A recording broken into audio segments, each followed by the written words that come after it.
క్రీస్తు ప్రభుని నామములో మీ అందరికీ శుభములను వందనములను తెలియజేసుకుంటూ ఉన్నాను.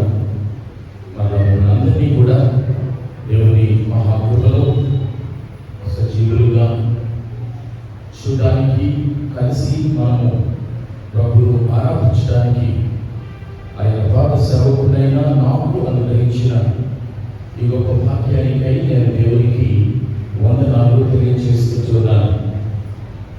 మన దైవజనులు డాక్టర్ బాబురావయ్య గారు, మన సంఘ కార్యవర్గము, సంఘ విశ్వాస సమాజము, ప్రతి వారికి నా ప్రత్యేకమైన శుభములు. సంఘ ఇది నాన్న మీతో దేవుని వాక్యాన్ని కలిసి ధ్యానం చేయడానికి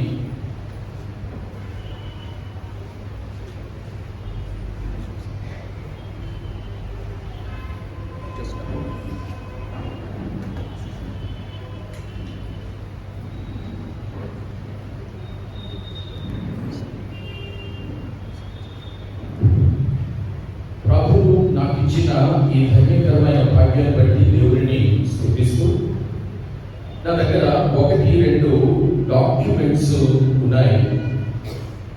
అందులో మొదటి డాక్యుమెంట్ ఏం చెప్తుంది అనంటే, ఇది the constitution and bylaws of church. మన సంఘానికి సంబంధించిన కాన్స్టిట్యూషన్. ఈ కాన్స్టిట్యూషన్ లో సంఘ కాపరి అన్న అంశం క్రింద 2 ముఖ్యమైన మాటలు నేను జ్ఞాపకం చేసుకుంటున్నాను. ఒకటి, దైవ వాక్యమును అనుసరించి మన సంఘ కాన్స్టిట్యూషన్ లో 5వ క్లాస్ 2వ అంశం, దైవ వాక్యమును అనుసరించి కాపరి లక్షణములను కలిగి ఉండవలెను. 2 తిమోతి 4వ అధ్యాయం మొదటి 5 వచనాలు. సంఘ కాపరి ఉండవలసిన లక్షణాలు కలిగి సంఘ కాపరి ఉండవలెను. అలాగే 5వ అంశం, ఆత్మీయ ఎదుగుదలకై సంఘమును ప్రోత్సహించుట. సంఘ కాపరి యొక్క పనులలో మరొక పని ఏంటి అంటే, ఆత్మీయ ఎదుగుదలకై సంఘమును ప్రోత్సహించుట. ఇక మిగిలిన అంశాలు కూడా ఉన్నాయి. ఎందుకు ఈ విషయాన్ని మీ ముందు నేను ఉంచుతున్నాను అనంటే, సంఘ కాపరులంగా సంఘ కాన్స్టిట్యూషన్ ప్రకారము మా విధి విధానాలను, పరిచర్యలను, జీవిత నడవడిక వీటన్నిటినీ మేము కలిగి ఉన్నామా లేదా, సంఘ నియమాలను, సంఘ క్లాస్ కాన్స్టిట్యూషన్ ప్రకారంగా ఉన్న వీటిని అనుసరించి మేము ఉంటున్నామా లేదా అన్నది సంఘ ఎగ్జిక్యూటివ్ కౌన్సిల్, సంఘ పెద్దలు మీరు నిరంతరము మమ్మల్ని పరిశీలించాల్సిన వారు ఉన్నారని జ్ఞాపకం చేసుకుంటున్నాం. ఇక్కడ మాట్లాడుకుంటున్న మాటలు ఏమైనా సంఘ ఆధ్యాత్మిక ఎదుగుదలను ఉద్దేశించి ఉంటున్నామా లేవా అన్నది మీరు పరిశీలించాలి. ఇది మన సంఘ కాన్స్టిట్యూషన్ నేను చదివినప్పుడు నాకు అర్థమైన విషయం. రెండవది, నాకు ఇవ్వబడిన appointment letter from the church, మన సంఘము ఇచ్చిన అపాయింట్మెంట్ లెటర్లో 3వ అంశము ఇలాగుంది: your main duty shall be building the church ministry. సంఘ పరిచర్యను మీరు నిర్మించుట, కట్టుట, అండ్ గైడింగ్ చర్చ్ మెంబర్స్, సంఘ విశ్వాసులను, సభ్యులను నడిపించుట, ఇందులో into the true teachings of Christ. క్రీస్తు యేసు ప్రభుని యథార్థమైన బోధనలలోనికి సంఘమును నడిపించుట, సంఘ నిర్మాణం చేయుట అన్నది. 5వది, guiding the church into unity. సంఘాన్ని ఐక్యతలోనికి నడిపించుట. సంఘాన్ని ఐక్యతలోనికి నడిపించుట. మరొకటి 6, advising in the administration of the church so that the new generation can understand how to run the ministry. సంఘాన్ని, సంఘ కార్యనిర్వాహక వర్గాన్ని, సంఘ కార్యనిర్వాహకులు తీసుకునే ఆ నిర్ణయాలు అన్ని విషయాల్లో వారిని గైడ్ చేయడానికి కూడా సంఘ కాపులు ఉన్నారు అన్నది. ఎందుకు ఈ మాటలు చెప్తున్నానంటే, మీకు సంఘ కాపరిగా పూర్తి స్వేచ్ఛను నేను ఇస్తూ ఉన్నాను. ఏమని? సంఘ కాన్స్టిట్యూషన్ ప్రకారంగా నేను ఉండకుండా, ప్రవర్తించకుండా, బోధించకుండా, సంఘము నాకు ఇచ్చిన ఈ అపాయింట్మెంట్ ఆర్డర్ ప్రకారంగా, అందులో అంశాల ప్రకారంగా నేను జీవించకుండా, పరిచర్య చేయకుండా ఉన్న ఎడల సంఘమునకు పూర్తి హక్కు ఉంది, అధికారం ఉంది ఈ విషయాల గురించి మీరు నాతో పాటు చర్చించడానికి. అలా కాకుండా మీరు వేరే విధంగా ఈ విషయాలు మాట్లాడుకుంటూ ఉపయోగం లేని రీతిలో వీటి గురించి మీరు చర్చించుకుంటూ ఉంటే ప్రయోజనం ఉండదని ప్రభువు పేరిట మీకు నేను మనవి చేస్తుంటున్నాను. పిల్లరా, ఇక ఇది నా సంఘ జ్యోతిని నేను చూసినప్పుడు నాకు చాలా సంతోషకరమైన విషయం ఏంటి అనంటే, మన సంఘ కాపరి, సంఘము, సంఘ కాపరి, సంఘ విశ్వాసులకు సంబంధించి అనేక విషయాలు వారు రాశారు. ఈ నెలలో వారు వాటి గురించి చర్చించనున్నారు అని కూడా అర్థమవుతుంది. నేను కూడా అందుకే ఆ దిశలోనే కొన్ని ముఖ్యమైన విషయాలు మీతో మాట్లాడాలని ఆశపడిన వాడిని ఉంటున్నాను. ప్రియులారా, సంఘ కాపరి ఎవరు, ఏంటి అని నేను ఆలోచన చేస్తే నాకు 3 ముఖ్యమైన నిర్వచనాలు గుర్తుకొస్తున్నాయి. ఈ 3 ముఖ్యమైన నిర్వచనాలు చాలా కీలకమైన వచనాలు.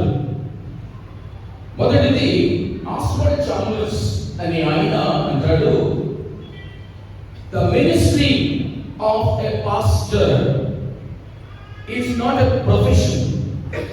It is not a profession, but it is a calling. అది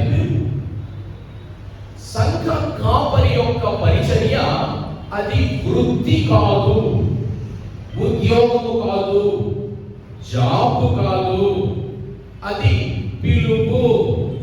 ఇట్స్ ఎ కాలింగ్. ఈ పిలుపు సంఘము నుండి వచ్చిన పిలుపు కాదు, సంఘ ఎగ్జిక్యూటివ్ కౌన్సిల్ నుండి వచ్చిన పిలుపు కాదు, దేవుని నుండి వచ్చిన పిలుపు. ఈ విషయాన్ని సంఘ కాపురమైన మేము, సంఘ నాయకులు, సంఘ విశ్వాస సమాజము గుర్తుపెట్టుకోవాలి. You have not called me, but God has called me. దేవుడు ఈ సంఘ పరిచర్య కోసం సిద్ధపడి వచ్చిన సేవకులను పిలుస్తాడు. అది మీరు గుర్తుపెట్టుకోవాలి. రెండవది, the pastor's authority comes not from himself but from the word of God. ఒక సంఘ కాపరి యొక్క అధికారము ఆయన చదువుకున్న బీడీ, ఎంటీహెచ్, డిడి, పిహెచ్డి వీటి నుండి రాదు. సంఘ కాపరి యొక్క అధికారము వాక్యము నుండి వస్తుంది. ఇది మార్టిన్ లాయిడ్ జోన్స్ అనే ఒక గొప్ప ప్రముఖ క్రైస్తవ నాయకుడు చెప్పిన సూక్తి. చివరిగా చార్లెస్ స్పర్జన్ ఆయన కూడా ఏమంటాడంటే, a pastor's life should be a commentary on the Bible. ఒక పాస్టర్ జీవితం అట ఈ పరిశుద్ధ గ్రంథములకు సంబంధించిన వ్యాఖ్యానము లాంటిది. గ్రంథానికి సంబంధించి పాస్టర్ యొక్క జీవితం వ్యాఖ్యానము లాగా ఉండాలి, కామెంటరీ లాగా ఉండాలి. అనగా పాస్టర్ జీవితాన్ని, ఆయన మాటలను, ఆయన పరిచర్యను, ఆయన నడవడికను, ఆయన ప్రబోధాలను, ఉపదేశాలను, ఇవన్నీ కూడా ఎలా ఉండాలి అంటే ఈ వాక్యానికి ఇస్తున్న కామెంటరీ లాగా ఉండాలి. 3 విషయాలు మీకు జ్ఞాపకం చేశాను. ఇవి చాలా సీరియస్ విషయాలు. ఒకటి, పాస్టర్ యొక్క పిలుపు అది దేవుని నుండి కలిగినది, అది ఉద్యోగం కాదు. నువ్వు పాస్టర్కి జీతం ఇవ్వలేవు. మీలో చాలా మందికి బహుశా ఉండే ఒక దురభిప్రాయము, అవగాహన రాహిత్యము. నన్ను అడిగితే చాలా చక్కగా మీకు విషదపరిచి చెప్పగలను, కానీ అడగరు. మీలో మీరు మాట్లాడుతూ ఉంటారు, ఈ పాస్టరు జీతగాడు కదా, మేము ఆయనకు జీతం ఇస్తూ ఉంటే మేము చెప్పినట్టు వినాలి కదా అని మీలో కొందరు అనుకుంటే మీరు పొరపడుతున్నారు. మీరే పాస్టర్ గురించి మాట్లాడుతున్నారో నాకు తెలియదు. ఇందులో మన పాస్టర్ గురించి అయితే కాదు. మీరు నిజానికి నన్నే అనుకుంటే, నాకు జీతం మీరు ఇవ్వాలి అని అనుకుంటే నిజంగా ఇవ్వగలరా? ప్రియులారా, జనవరి నుంచి డిసెంబర్ 2024వ సంవత్సరము జీత కోణంలో నేను మాట్లాడితే 12 నెలలకు నాకు వచ్చిన జీతము 22,28,857 రూపాయలు. సగటున నెలకు నా జీతము 1,85,738 రూపాయల 8 పైసలు. 2025వ ఈ సంవత్సరము జనవరి నెల 2 రోజుల క్రితం ముగిసిన తర్వాత 31 రోజులకు జనవరి 2025 నా జీతము 1,87,700 రూపాయలు. Can you give? నేను అడుగుతున్నాను. మన సంఘ ప్రెసిడెంట్ గారు కె జాన్ అయ్య గారు, వైస్ ప్రెసిడెంట్ గారు నందకిషోర్ గారు, సెక్రటరీ గారు సైలస్ గారు, ట్రెషరర్ గారు విజయ్ కుమార్ గారు, మీరు ఇవ్వగలిగితే 30 రోజులు మీ మధ్యలో ఉండి నేను సేవ చేసి నా పూర్తి ప్రొఫెషన్ ని మీ ముందులో నేను ఉంచగలను. జీతం గురించి మాట్లాడాలి కాబట్టి చెప్తున్నాను. Try to understand, the pastor's call is not something like a professional call. ఇది బయట ఒక నిపుణత కలిగిన వృత్తికి సంబంధించిన పిలుపు అని మీరు అనుకుంటున్నారు. ఇది దేవుని నుండి మాకు వచ్చిన పిలుపు. మీలాగే వరంగల్ సెంటరీ బాప్టిస్ట్ చర్చ్ వాడు నన్ను 2017వ సంవత్సరం మార్చి నుంచి 2018 మార్చి వరకు క్రిస్టియన్ కాలనీ సెంటరీ బాప్టిస్ట్ చర్చ్ వాడు ఇలాగే నన్ను అడిగితే మొట్టమొదటి రోజున నేను వారికి చెప్పిందనే మీకు కూడా చెప్పానేమో, నన్ను మీరెవరూ అపాయింట్ చేయలేదు. It is God who appointed me. నన్ను మీరు జీతగాడు అనే స్కోప్ మీకు లేదు, ఆ ఛాన్స్ కూడా లేదు. ఎవరిని కూడా అనకూడదు పాస్టర్ ఆ మాట.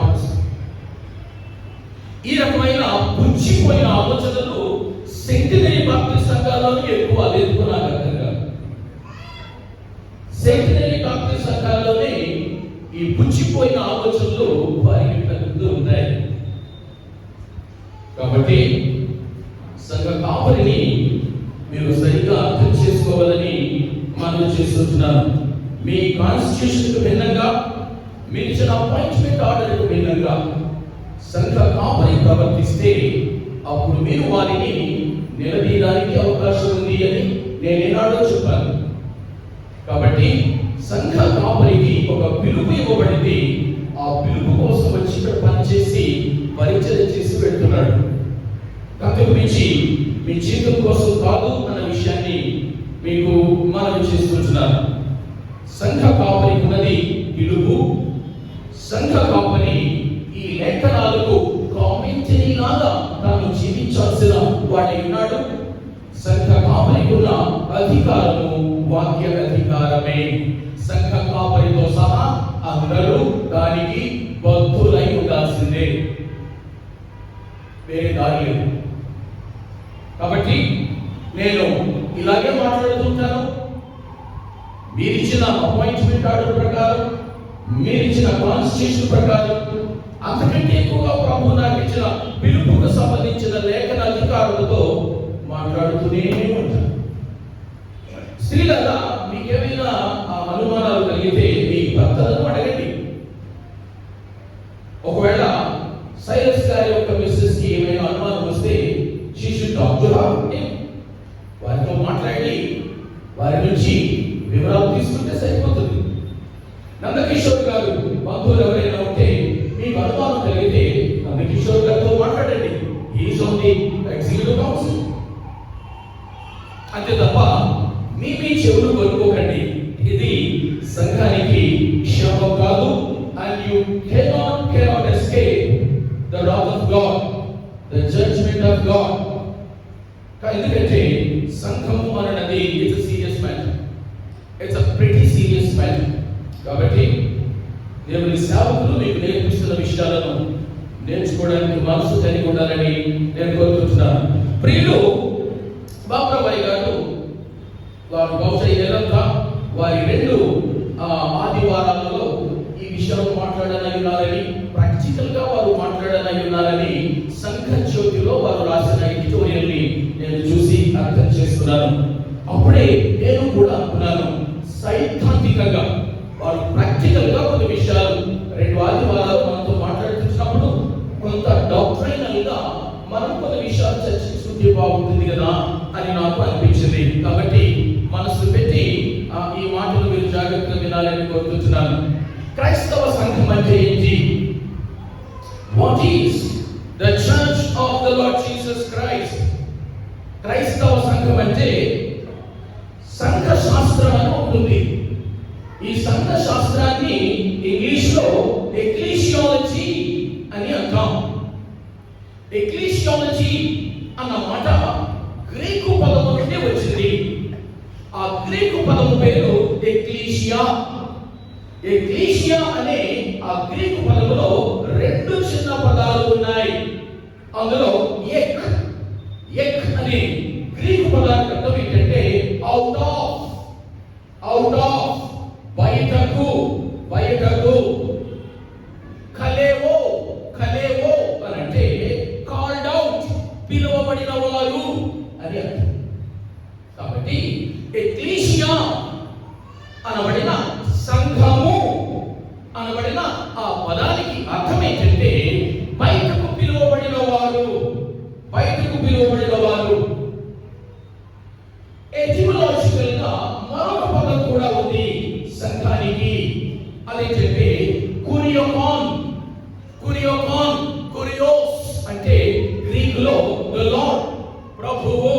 కురియోకాన్ అంటే ప్రభువుకు చెందినవారు, బిలాంగింగ్ టు ద లార్డ్. ఇప్పుడు నేను మొత్తం నిర్వచనం చెప్తున్నాను, జాగ్రత్తగాని. ప్రభువుకు చెందిన సమాజంగా లేదా సభగా ఉండుటకు బయటకు పిలువబడిన వారు. మీకు అర్థమవుతుందా? ప్రభువుకు చెందిన వారుగా ఉండుటకు బయటకు పిలువబడిన వారు. ఇది సంఘము అంటే అర్థం. వెంటనే మనకు ప్రశ్న వస్తుంది, ఎక్కడ నుండి బయటికి?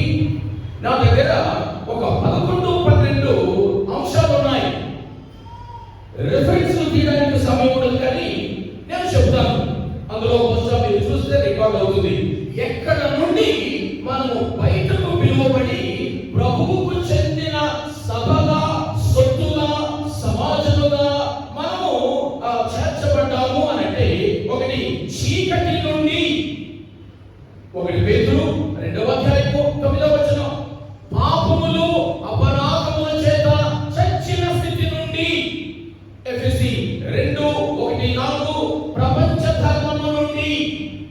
ఎఫెసీ 2:2 చాలా వరకు ఎఫెసీ గ్రంథంలోని శరీరాశల నుండి, దైవోగ్రత నుండి, క్రీస్తుకు దూరస్తులై ఉన్న స్థితి నుండి బయటకు పిలువబడ్డాం.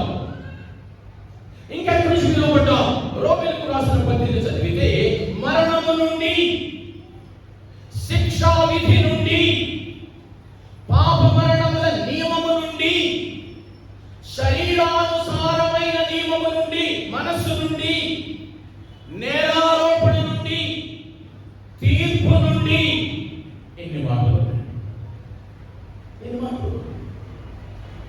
మనము ఉంటుపుర సెచనరీ బాప్టిస్ట్ సంఘములో రిజిస్టర్ చేసుకున్న సభ్యులుగా ఉంటున్న 550 మందికి పైగా మీరు మనము వీటి నుండి బయటకు పిలువబడిన వారమై ఆయన వారముగా ఉండుటకు, ఆయనకు చెందిన వారముగా ఉండుటకు సమావేశమైన వారము. సంఘం అంటే అది. కాబట్టి సంఘ నిర్వచనాన్ని ఇలా నేను చెప్తాను, అర్థం చేసుకోవాలి. ఇవి మీకు థియాలజీ క్లాసుల్లో చెప్తారు. అందుకే పాస్టర్ గారు ప్రాక్టికల్ గా మీకు ఉపదేశాలు చేసి కొంత డాక్ట్రైనల్ ఇన్పుట్స్ మీకు ఇవ్వాలని నేను ఆశపడుతున్నాను. సంఘం అంటే పాపం దాని పర్యవసానాల నుండి బయటకు పిలువబడి ప్రభువుకు చెందిన సమాజముగా లేదా సభగా ఉన్న విశ్వాసుల సమూహమే క్రైస్తవ సంఘం. ఈ నిర్వచనము మన మెదళ్ళలోకి ఎక్కించుకోవాలని నేను ఆశపడుతున్నాను. సంఘము రిజిస్టర్ ఆఫీసులో రిజిస్టర్ చేసుకున్న ఒక సొసైటీ కాదు. It is more than that. ఇది పాపము నుండి, దాని పర్యవసానాల నుండి బయటకు పిలువబడి ప్రభువుకు చెందిన సమాజముగా ఉండుటకు కూర్చబడిన వారు సంఘము.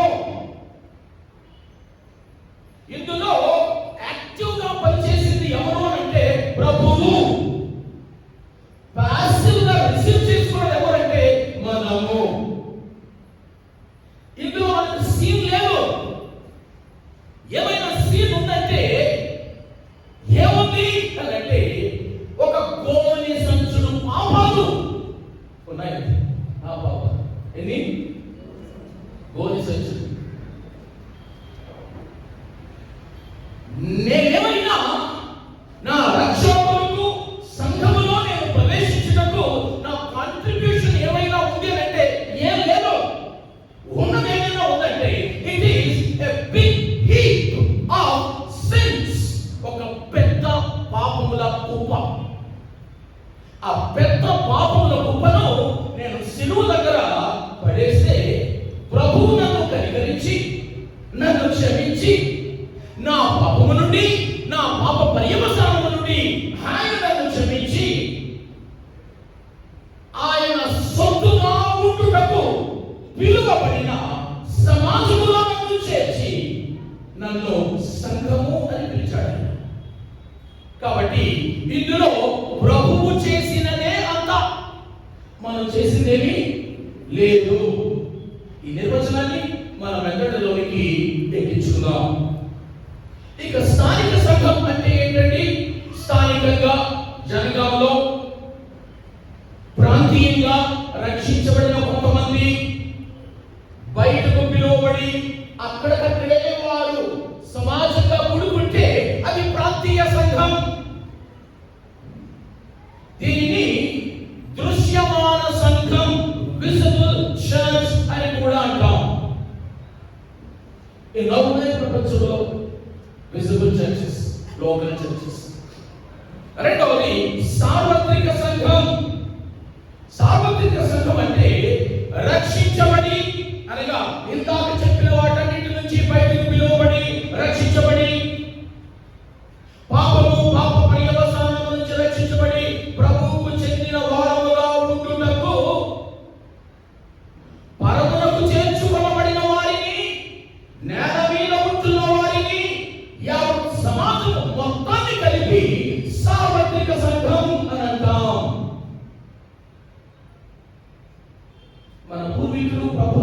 చనిపోతే అక్కడ ఉన్నారు కదా, వారు సార్వత్రిక సంఘంలో ఉన్నారు.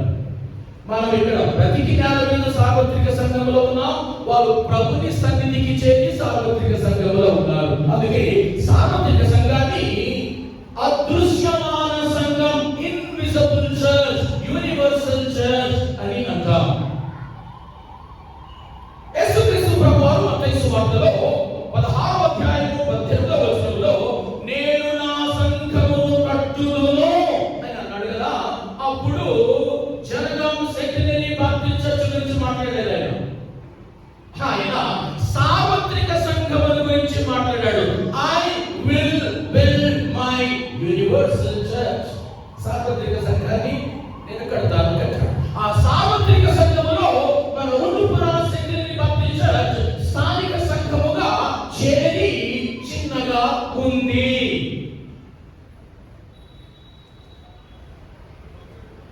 ఒకడు క్రైస్తవ సంఘ సభ్యుడు ఎలా కాగలడు, ఎప్పుడు కాగలడు?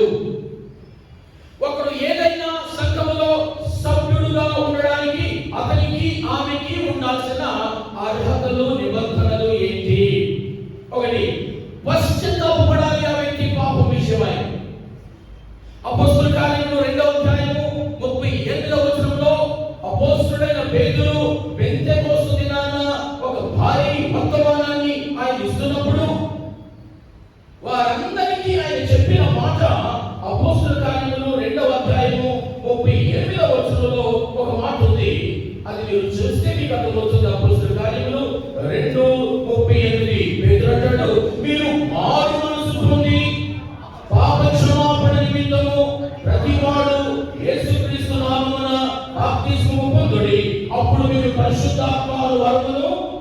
కాబట్టి పాప క్షమాపణ నిమిత్తము మారు మనసు పొందడమే పశ్చాత్తాపం. మారు మనసులో పశ్చాత్తాపం ఉంటుంది. మారు మనసులో పాపపు ఒప్పుకోలు ఉంటుంది. అది చెయ్యండి అని పెంతెకోస్తునాడు అపోస్తలుడైన పేతురు చెప్పాడు. ఈ మాటలు చెప్తున్నప్పుడు నేను ఈ పనులు చేశానా అని ఇక్కడ 550 మంది సంఘ సభ్యులు నాతో సహా స్వయం శోధన చేసుకోవాలి.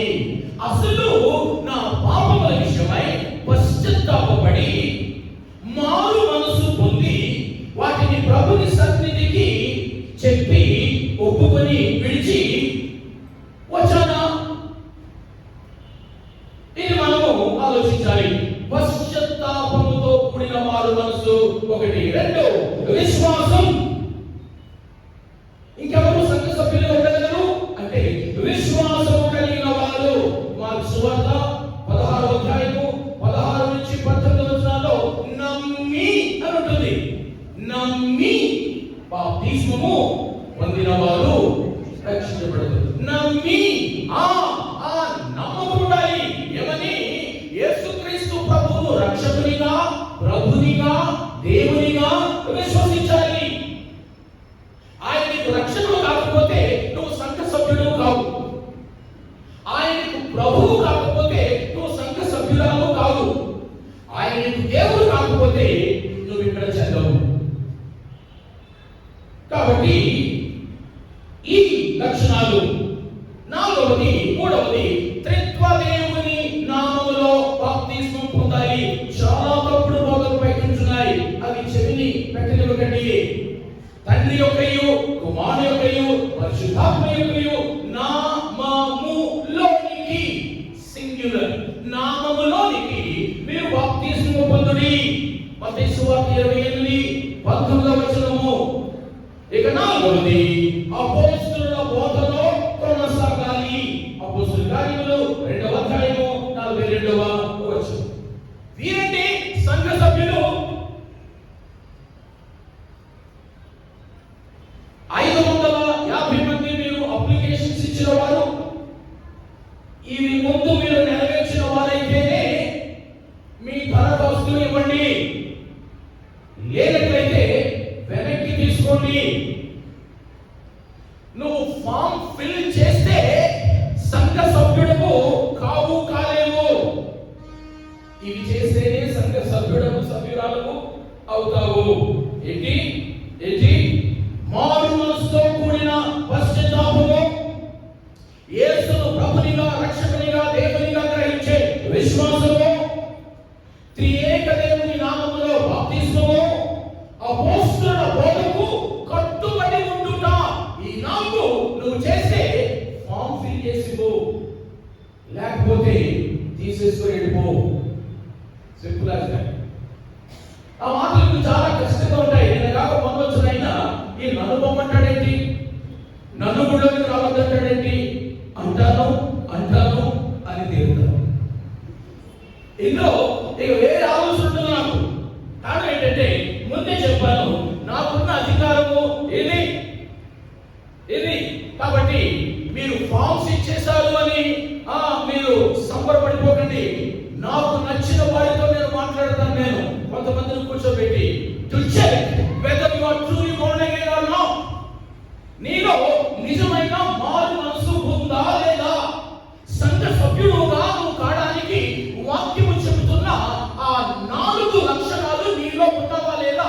3 నిమిషాలు మాట్లాడి నేను తెచ్చగలను. 3 minutes 3 questions. కాబట్టి నాకు మీలారా చాలా సంఘాలలో ఈ బేసిక్ టీచింగ్ ఉండదు. ఒక సెక్రటరీ బాప్టిజంలో ఒక సెక్రటరీ గారు మీకు చెప్పారో లేదో ఇంత తొందర కాగితాలు పట్టుకుని తిరుగుతున్నాడు ఆదివారం. అవేంటండి అని అడిగాను. ఇది చర్చ్ మెంబర్స్ లిస్ట్ అండి అన్నాడు ఆయన. అబ్బో ఇంతలా ఉంది, వచ్చేవాడు అంతమంది ఉన్నారు. ఎలక్షన్ కదండి, ఎలక్షన్ కదా, లిస్టు దుమ్మి తీశారట. అంటే ఏంటండి అమాయకంగా అడిగాను. వీళ్ళందరూ సంఘ ఎగ్జిక్యూటివ్ కౌన్సిల్ కి ఎలక్షన్ కోసం వస్తారండి. గుడికి వస్తారా? అప్పుడెప్పుడు వస్తారు? అదేంటండి వీళ్ళు యాన్యువల్ మెంబర్షిప్ కట్టేశారండి. నేను ఎక్కడో చదువుకోని టీచింగ్ నాకు సెక్రటరీ ఇస్తున్నాడు. నేను ఖండితంగా చెప్పాల్సి వచ్చింది, ఫర్గెట్ అబౌట్ ఇట్. ఇది రాజకీయాలు కాదు. సంఘంలో ఒక ఎగ్జిక్యూటివ్ కౌన్సిల్ ఎన్నుకోవడానికి రాజకీయ పొందాలో రాజకీయ విధానంలో జరిపేది కాదు. ఇక్కడ రక్షించబడిన వారు మాత్రమే రక్షించబడిన వారిని ఎన్నుకొని ఒక వాక్య విధానమైన పద్ధతి. ఎందుకంటే సంఘం లౌకికమైనది కాదు, సంఘం దైవికమైనది. కాబట్టి ప్రియమైన దేవులారా, నేను ఎందుకు సభ్యత్వము అని అంటున్నాను అంటే, నేను ఎవరిని కాస్తున్నానో, ఎవరిని వాక్యంతో మేపుతున్నానో, ఎవరి కొరకు ప్రార్థించాలో, ఎవరి కొరకు విజ్ఞాపన చేయాలో నాకు స్పష్టంగా తెలియాలి. మీ ఇంట్లో ఎవరుంటారో, ఎవరికి నువ్వు భోజనం ఉండాలో, ఎవరికి పడకలు సిద్ధం చేయాలో తండ్రిగా నీకు ఎలా తెలుసో అంతే ఇది కూడా అంతే. కాబట్టి అదేంటో చిత్రమైన విషయం, ఈ సంఘంలో సభ్యులను నమోదు చేసుకోండి అని చెప్పడానికి యుగాలు పడుతుంది, జగాలు పడుతుంది. ఈనాటికి కూడా సెక్రటరీ గారు ఏమి ప్రకటించబోతున్నారో తదనంతరం నాకు తెలియదు. ఈ సభ్యత్వ నమోదు కార్యక్రమము ముగిసింది అంటారా, దీనికి ఇంకా ఎక్స్టెన్షన్ డేట్ పొడిగించాము అంటారా నాకు తెలియదు. But I want to encourage you, my brothers and sisters. నువ్వు ఫామ్ పూర్తి చేసావా లేదా అది సెకండరీ.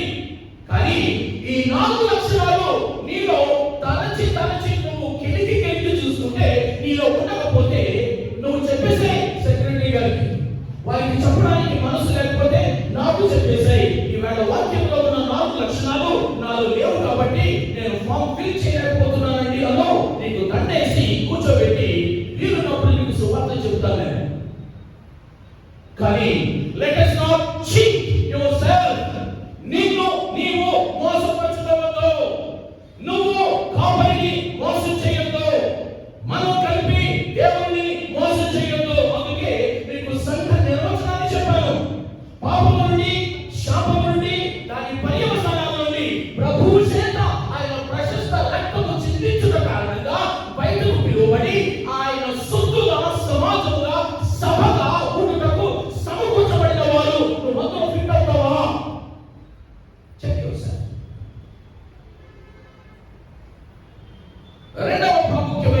విషయం. నిజానికి మూడవది, ఒకటి సంఘం అంటే నిర్వచనం చెప్పాను. రెండు, సంఘంలో ఎవరు సభ్యులు కాగలరో అది చెప్పాను. మూడవది, ఒకడు ఎలాంటి స్థానిక సంఘాన్ని ఎన్నుకోవాలి, ఒకడు ఎలాంటి స్థానిక సంఘాన్ని ఎన్నుకోవాలి. అదేంటండి, అన్ని సంఘాలు ఒకటి కాదా? మహా అయితే పెంతెకోస్తు, ఇదేమో బాప్టిస్టు, అది సిఎస్ఐ, సిఎన్ఐ, లూథరన్ కావచ్చు. కానీ అన్ని సంఘాలు ఒకేలా ఉండాలని వాక్యం చెప్తుంది. కానీ ఉండడం లేదు. కాబట్టి మనకు కొన్ని కనీస గైడ్లైన్స్ ఉండాలి, కొన్ని కనీస సూత్రాలు మనకు వాక్యం చెప్తుంది. ఇవి ఉన్న సంఘాన్ని ఎన్నుకో. అదే సమయంలో ఇవి ఉండునట్లు సంఘము జాగ్రత్త పడాలి అని చెప్పడం అన్నమాట. ఏంటవి? నంబర్ 1, బహుజాగ్రత్త వినండి. దేవుని వాక్యమును శక్తితోనూ అధికారముతోనూ ప్రకటించే సంఘమేలో వెతుకో. 2 తిమోతి 3వ అధ్యాయము 16 నుంచి 17 వచనాలు. దైవజనుడు సన్నద్ధుడై దైవావేశము వలన కలిగిన ప్రతి లేఖనము ఉపదేశించుటకును, ఖండించుటకును, తప్పుదిద్దుటకును, నీతి యందు శిక్షణ చేయుటకును ఇది ప్రయోజనకరమై ఉన్నది. ఈ బైబిల్, ఇందులో ఉన్న తెల్ల కాగితం మీద ఉన్న నల్ల అక్షరాలు, ఇది మన తప్పులు ఇలా వదిలేస్తే అది తిట్టలేదు, అది ఖండించలేదు, ఉపదేశించలేదు, మనకు శిక్షణను ఇవ్వలేదు. ఎందుకు? ఇది తెల్ల కాగితాల మీద ముద్రించబడిన అక్షరాలు, పుస్తకం. కానీ ఇది దేవుని సేవకులు చదివి ధ్యానం చేసి ఇందులో నుంచి ఉపదేశిస్తున్నప్పుడు ఆ మాటలు ఖండిస్తాయి, తప్పుదిద్దుతాయి, ఉపదేశిస్తాయి, శిక్షణనిస్తాయి. అందుకనే దేవుని సేవకులు మాట్లాడేటప్పుడు స్వీయ అధికారంతో మాట్లాడగలరు, వాక్య అధికారంతో మాట్లాడాలి. అలాంటి సంఘాలు ఎక్కడున్నాయో వెతుక్కో. కమిటీ వాళ్ళను బుజ్జించడానికి, డిపార్ట్మెంట్ డైరెక్టర్లను వాళ్ళను బుజ్జించడానికి, వాళ్ళకు మెత్తగా భావడానికి, పూయడానికి నో, కుదరదు. ఎందుకంటే అధికారము వాక్యముని, ఈ వాక్యమునకు నోరు ఉంటే ఇది ఖండిస్తుంది, ఇది బుద్ధి చెబుతుంది, ఇది తప్పుదిద్దుతుంది, ఇది ఉపదేశిస్తుంది, నీతి యొక్క శిక్షణ చేస్తుంది. దీనికి నోరు లేదు. ఈ నోరు నేనే, ఈ నోరు నువ్వే, ఈ నోరు పిలువైన కాపరిదే. ఆనాడు యేసుదే, ఆ తర్వాత అపోస్తలుదే, అంతకుముందు ప్రవక్తలదే, ఈనాడు కాపరులదే. కాబట్టి వాక్యమును అనుసరించి వాక్య అధికారంతో ఉపదేశించు కాపులు ఉన్న సంఘాన్ని వెతుక్కుని వెళ్ళగలిగి వాక్యం చెప్తుందన్నమాట. 2, దేవుణ్ణి ఆత్మతోనూ సత్యముతోనూ ఆరాధించుటలో ఆనందించే సంఘమేలో వెతుక్కోండి. ఎందుకు? ఇవాళ కోయర్ వాళ్ళు భిన్నంగా నాకు వారు పాడినట్టుగా అనిపించింది. వారు ఆరాధించుటకు ఇక్కడికి వచ్చారు. వారి పాటలన్నీ నెమ్మదిగా మెరుగవుతూ వచ్చాయి. మొదటి పాట చదువుతారు. వారిని అడుగుతున్నాను, మీరు శనివారం ప్రాక్టీస్ చేశారా? వీరితో కలిసి చేశారా? ప్రాక్టీస్ చేసినా అంత బాగా వచ్చిందంటే ఒకసారి ప్రాక్టీస్ చేయకుండా ఒకసారి ట్రై చేయండి. ఇక్కడ నాకు 6-7 సహోదరులు స్త్రీలు కనిపిస్తున్నారు, ఒకే ఒక పురుషుడు. సామాన్యంగా బాప్టిస్ట్ సంఘాల్లో ఉండే సీనే ఇది. కానీ మరీ ఒక పురుషుడే ఉండడం ఇవాళ చాలా ఇబ్బందిగా అనిపించింది నాకు. ఈ సంఘంలో మరి ప్రభువును ఆనందించుటలో ఉన్న పురుషులే ఇక లేరా? పాటలు పాడేవాళ్ళు ఇక లేరా? లేరు తప్ప. లేక అందులోకి వెళ్తే టైంకి వెళ్ళి 10 గంటల ముందు కూర్చోవాలి, నా వల్ల కాదు అనుకుంటున్నారా? What's the reason? పరిస్థితి మారాలి. మీరు మొదటి పాట ప్రభు యేసు వదనంలో మాసిలమ్మడి గారి పాట మీకు తోచినట్టుగా పాడేశారు. ఆ తర్వాత నేను కూర్చున్నాను ఆయన పాట కాస్త మెరుగ్గా పాడారు. అలా మెరుగైంది. ప్రియులారా, నేను మీకు మనం చేస్తున్నాను. డైరెక్టర్ గారు మీ రోల్ ఏంటి అని అంటే మీరు ఏం చేస్తున్నారో తెలుసా? దేవుని ఆత్మతోనూ సత్యముతోనూ ఆరాధించుటలో ఆనందించు సమూహము మీరు. మీరు ఆ పని చేస్తూ మేము కూడా అయ్యగారు పదే పదే అంటున్నారు, కోయలను అనుసరించి ఏమనుసరించాలి? మీరు ఎలా పడితే ఏమనుసరించాలి? కాబట్టి నేను ఎగ్జిక్యూటివ్ కౌన్సిల్ వారికి సూచిస్తున్న సూచన ఏంటంటే, మీరు పాటలు పోటీ పెడతారో, ముందుగా మీకు పలానా వాడు బాగా పాడతారని తెలుసు, కనీసము 2 స్త్రీలకు ఒక పురుష పొత్తునైనా అక్కడ పెట్టి వారు రక్షించబడిన వారే, పాటలు పాడగలిగిన వారే ఉంటే ఒక చక్కటి సమతుల్యమైన కోయల్ని డెవలప్ చేయండి. వారు చక్కగా సెక్రటరీ గారు చాలా ముందుగానే ఇదిగో ఈ పాటలు పాడతాం ఈ వాళ్ళని అందరికీ గ్రూపులో పెడతారు. పోయిన సంవత్సరం అక్కడ మాటలు కూడా లేవు. ఈవేళ మొదటి పాట స్క్రీన్ చేయలేదు. Lot of things are happening here. ఇవన్నీ ఎందులో భాగమో తెలుసా? మన ప్రభువును ఆత్మతోనూ సత్యముతోనూ ఆరాధించడంలో ఆనందించడంలో భాగమని. నువ్వు ఆ పని చేస్తే నువ్వు చాలా ముందు స్క్రీన్ పెడతావు.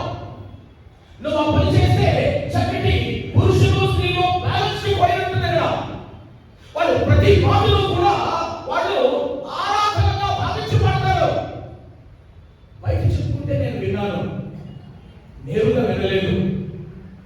ఎస్పి బాలసుబ్రహ్మణ్యం ఆయన ఇలా అన్నాడట, ఏమని? నేను ప్రతి పాట కూడా ఇది నా చివరి పాట, ఈ పాట పాడి చచ్చిపోతాను, నేను మరొక పాట పాడడానికి నేను బ్రతకను, ఇది నా చివరి పాట అన్నట్టు పడతాడట. అందుకని ఆ సినీ ఆ రంగంలో ఆయన పాటలు అలా ప్రాచుర్యపడ్డాయి. అది వేరే విషయం. అంతకంటే ఎక్కువగా ఇక్కడ పాటలు పాడుతున్న కోయల సభ్యులైన మీరు, మీతో అనుసరిస్తున్నారేమో, పాటలు పాడడానికి సహకరించడానికి స్క్రీన్ మీద లిరిక్స్ వేస్తున్న వాళ్ళు, the entire church should be thoroughly engaged in worshiping a God Almighty in truth and in spirit. ఇది కాలక్షేపం కోసం, సమయాన్ని కిల్ చేయడం కోసం చేసే పనులు కాదు సంఘంలో ఇక్కడ. కాబట్టి దేవుని సత్యముతోనూ ఆత్మతోనూ ఆరాధించడంలో ఆనందించే సంఘమేదో వెతుక్కో. ఈ సంఘము అలా ఉండాలని ఆయన కోరుకుంటున్నాడు.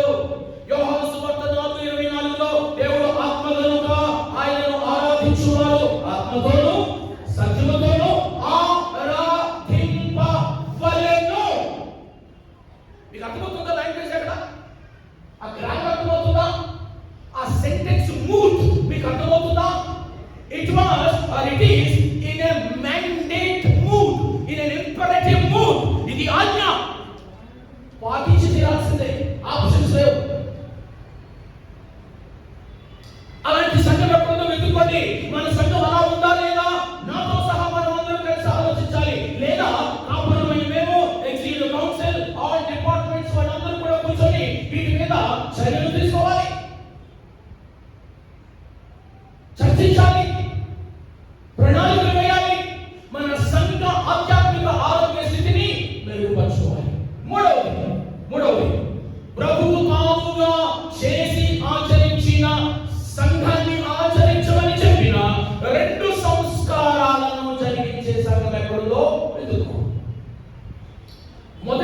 సంస్కారం ఇందాక చెప్పాను, త్రియేక దేవుని నామములో బాప్తిస్మం. మత్తయి సువార్త 28:19 వచనం. రెండవ సంస్కారము, ఇదిగో మన కొరకై చిందించబడిన క్రీస్తు రక్తానికి నలుగొట్టబడిన ఆయన శరీరానికి గుర్తుగా ఉన్న ద్రాక్షరసం రొట్టెను కృతజ్ఞత పూర్వకంగా స్వీకరించే సంఘటనలో చాలా బాప్టిస్టు సంఘాలలోనే నెలకు ఒకసారి మాత్రమే ప్రభు వాళ్ళను వారు మినిస్టర్ చేస్తారు. కానీ ఇక్కడ మన సంఘము చాలా మంచి క్రమాన్ని పాటిస్తుంది. ఈ విషయంలో ప్రతి వారము మనము ప్రభువు వాళ్ళను కలిగి ఉంటున్నాం. It's a good sign. It's a very good sign. నాలుగవది, శిష్యులను సిద్ధం చేసే సంఘం ఎక్కడుందో ఎందుకో, ఎందుకంటే ప్రభు అన్నాడు, కాబట్టి మీరు వెళ్ళి సమస్త జనులను శిష్యులను చేయుడి. ఎలా? బాప్తిస్మం తీసుకున్న సభ్యులకు ప్రభు ఆజ్ఞాపించిన విషయాలన్నింటినీ బోధించండి, నేర్పించండి. వారు వాటికి లోబడి సంఘములో సమాజంలో ప్రభువుకు సాక్షులుగా ఉండేటట్లు మీ సంఘ సభ్యులను తీర్చిదిద్దండి. శిష్యులకు సిద్ధం చేయడం అంటే ఐదవది, ప్రార్థనలో తెగని అత్యాశక్తి గల సంఘాన్ని వెతుక్కోండి. అడుగుతున్నాను నేను, ఈ ఆదివారం మినహా మన సంఘములో ప్రార్థన కొరకైన ప్రత్యేక సమావేశం జరుగుతుందా? మన సంఘ ఎగ్జిక్యూటివ్ కౌన్సిల్ 9 మంది ప్రమాణమే, డిపార్ట్మెంటల్ లీడర్స్ అందరూ కలిపి నెలలో ఒకసారి అయినా 1 గంట పాటు ఈ మన లీడర్స్ విత్ ద పాస్టర్స్ వారు ఒక చోట చేరి మన సంఘ ఆధ్యాత్మిక అవసరతల కొరకు భారముతో ఒకరి తర్వాత ఒకరు చైన్ ప్రేయర్ లాగా నెలకు ఒకసారైనా church executive council and pastors చేరి ప్రార్థన చేసే వరవడి మనకుందా? అపోస్తలుల కార్యములు 2:42లో 12వ అధ్యాయం 5వ వచనంలో 12వ వచనంలో ఒక విషయాన్ని ఆలో స్థానికంగా సార్వత్రికంగా సౌవర్తిక ప్రేషిత పరిచర్యల ద్వారా సంఘ స్థాపన చురుకుగా చేపట్టే పనిలో ఈ సంఘం నిమగ్నమై ఉందా అంటే అర్థం ఏంటంటే, ఈ సెంచరీ ఉద్రుపుర తెలుగు బాప్టిస్ట్ చర్చికి ఎన్ని పిల్ల సంఘాలు ఉన్నాయి? మన రూరల్ మినిస్ట్రీలో మనకు ఎన్ని సంఘాలు మనవి ఉన్నవి? అవి ఎన్నేళ్ల నుంచి ఉంటూ ఉన్నవి? ఇంకా పిల్లల్ని అధికంగా మనం పెట్టలేదా? ఇంకా సువార్త అందరి ప్రాంతాలకు సువార్తలు పంపలేదా? సువార్తలు ప్రకటించి కొద్ది మందితో ఒక వర్షిప్ గ్రూప్ అక్కడ ప్రారంభించలేదా? ఏళ్ల తరబడి ఉన్న సంఘాలే ఉన్నట్టుగానే ఉన్నాయా? అలా ఉండకూడదు. సంఘాలు పెరగాలి, సంఘాల సంఖ్య పెరగాలి, అనగా సువార్తీకరణ పెరగాలి, మిషన్స్ కూడా పెరగాలి. దానికోసం సంఘ కాపరులు, సంఘ ఎగ్జిక్యూటివ్ కౌన్సిల్ కూర్చొని ఆలోచించాలి. సమీప దూర ప్రాంతాల్లో ఎక్కడ వరకు కాంటాక్ట్ పాయింట్స్ ఉన్నాయి, కాంటాక్ట్ ఫ్యామిలీస్ ఉన్నారు, కాంటాక్ట్ పర్సన్స్ ఉన్నారు, ఆమెను ఆధారంగా తీసుకొని, ఆ కుటుంబాన్ని ఆధారంగా తీసుకొని ఆ ఊరు వెళ్ళి అక్కడ సువార్త ప్రకటించి 2-3-4 కుటుంబాలతో ఒక చిన్న వర్షిప్ సర్వీస్ ఉన్నపుర సెంటనరీ బాప్టిస్ట్ చర్చ్ యొక్క అనదర్ బ్రాంచ్ ఒక కొత్త సంఘం ఈ సంఘానికి ఉందా? ఏడవది, యథార్థమైన ప్రేమ పూరిత సహవాసం ఉండే సంఘమే ఎందుకో. సహవాసం మాత్రమే కాదు, యథార్థమైన ప్రేమ పూరిత సహవాసం ఉన్న సంఘాన్ని వెతుక్కో. యోహాను సువార్త 17వ అధ్యాయం 23వ వచనం. అడుగుతున్నా నేను మన సంఘాన్ని, నన్ను నేను మనలో అడుగుతున్నా, మన మధ్యలో యథార్థమైన ప్రేమ ఉందా? మన మధ్యలో యథార్థమైన ప్రేమ పూరిత సహవాసం ఉందా? ఇలా చెయ్యి వేసుకుని నీ మట్టుకు నువ్వు చెప్పగలవా? ఈ సంఘం చీలినది, ఈ సంఘం విభాగించబడినది, ఈ సంఘం ప్రస్తుతానికి నాకు రెండు ముక్కలయ్యింది, రెండు వర్గాలుగా ఉంది. ఒక వర్గం వారు ఒక వర్గపు రీతిలో పోతారు, మరొక వర్గం వారు మరొక వర్గం రీతిలో పోతున్నారు. మీరు వాక్యానికి అతుక్కునే దానికంటే మనుషులకు అతుక్కోవడం మీకు ఎక్కువైంది. మీకు నచ్చిన పాస్టర్కు మీరు అతుక్కుపోతారు, విడిచిపెట్టలేరు, ప్రభు కంటే ఎక్కువగా అతుక్కుపోతారు. ఈ 123-30 సంవత్సరాలు రావాలని ఈ సంఘ పరిచయం నుంచి ఎంతమంది కాపర్లు బయటకు వెళ్ళారో, ఎంతమంది ప్రభు దగ్గరికి వెళ్ళారో, ఎంతమంది సజీవంగా వారు అక్కడక్కడ ఉన్నారో వారిని మనం ప్రేమించాలి, వారిని గౌరవించాలి. ఈ సంఘంలో పనిచేసి పెట్టారు కాబట్టి మనం చేయగలిగిన సహాయ సహకారాలు చేయాలి. కానీ ఈ సంఘాన్ని ఊబిలోనికి మురికిలోనికి నెట్టి కాదు, ఈ సంఘాన్ని గాలికి పడగొట్టి కాదు, ఈ సంఘాన్ని గబ్బు చేసి కాదు. You have no right to split, bring about any split in the church and any church in the name of so-and-so pastor, in the name of so-and-so church, in the name of so-and-so Sunday, in the name of so-and-so church elder. No. ఈ సంఘంలో చెబుతుంది, better you come out of it very clearly. మీరు ఇక్కడ నుంచి పనిచేసి వెళ్ళిన పాస్టర్లను గౌరవించండి. ఎందుకు సంఘ సభ్యుల గురించి గట్టిగా పట్టుబడుతున్నామంటే మీరు అక్కడ కాదు ఇక్కడ కాదు వేసే రకాలు ఉన్నారు. It cannot happen, it cannot happen, it will not happen as long as I am here. ఎందుకంటే ఏ రోజైతే సంఘ ఎగ్జిక్యూటివ్ కౌన్సిల్ మా ఇరువురు కాపర్లకు ఇదండి మా సెంటనరీ బాప్టిస్ట్ సంఘం యొక్క సభ్యుల అంతిమ చిట్టా ఇది అని అంటారో, ఆ very following Sunday we will be standing at the door. We will never ever allow anybody other than anybody in the list. ఈ లిస్ట్ లో ఉన్న వారిని తప్ప మిగిలిన వారిని లోపలికి రానించేది లేదు. మీ ఆత్మల కాపరిగా మాట్లాడుతున్నాను, వాక్యం ఇచ్చిన అధికారులతో మాట్లాడుతున్నాను. You cannot play games. ఎందుకంటే నీ సొంత ఇంటిలో ఆటలు ఆడుకో, నీ సొంత సంస్థలో నువ్వు ఆటలు ఆడుకో, but not in the church of God. దేవుని సంఘములో కాదు. Don't play it and don't invite curse and punishment upon you. మీకు ఫలానా వ్యక్తి నచ్చితే ఆరాధన అయిపోయిన తర్వాత 24/7 కూర్చోగలిగేది, ఐ డోంట్ కేర్. కానీ ఆరాధన సమయంలో ఇక్కడ మీరు ఉండాలి, ఈ సంఘ విధి విధానాలు పాటించాలి. నన్ను పాటించమని మీరు ఎలా ఆశిస్తున్నారో మీరు పాటించాలని కాపరిగా నేను కోరుకుంటాను. It's my duty, my responsibility.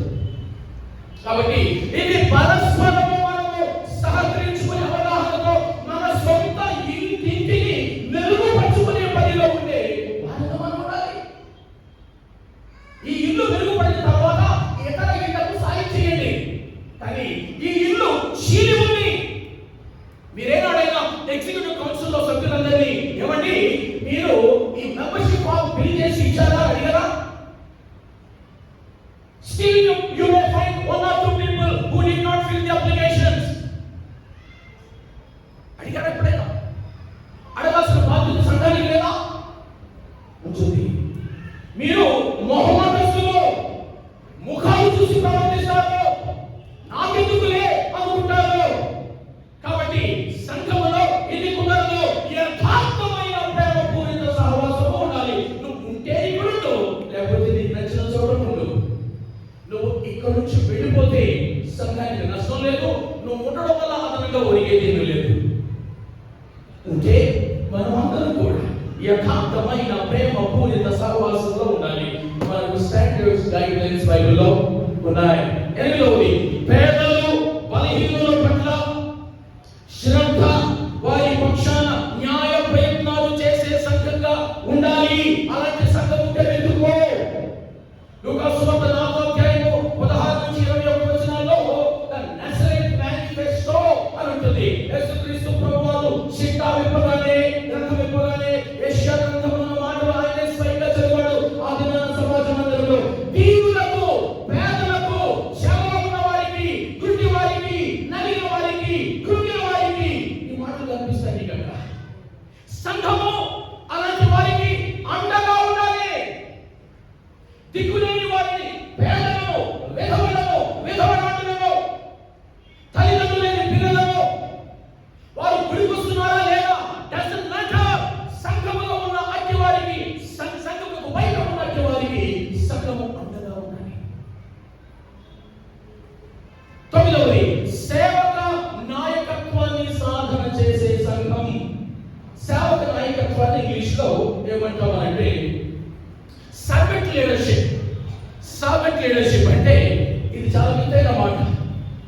ఎన్నో స్టడీస్ టీవీ జరుగుతున్నాయి.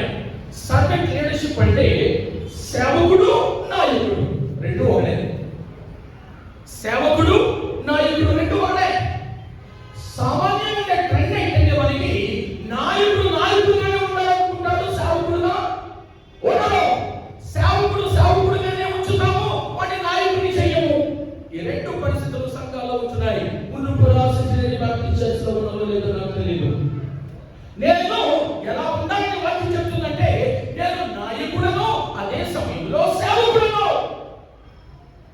నేను మీకు నాయకుడిగా ఉంటూనే, ఆధ్యాత్మిక ప్రబోధనలు చేస్తూనే, మీకు నేను సేవకుడిగా ఉండే మనస్తత్వం నాలో ఉండాలి, కాపరిగా. అలాగే ప్రతి ఒక్కరిలో ఉండాలి, ఎగ్జిక్యూటివ్ కౌన్సిల్లో ఉండాలి. మన ప్రభువు ఆయన the top most, the highest example of a servant leader. ఆయన కంటే నాయకుడు ఉన్నాడా?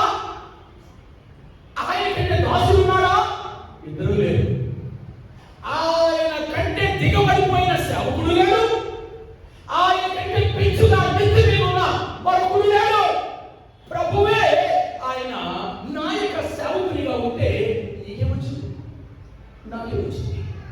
మనం కూడా సేవక నాయక స్పిరిట్ ని సాధన చేయాలి.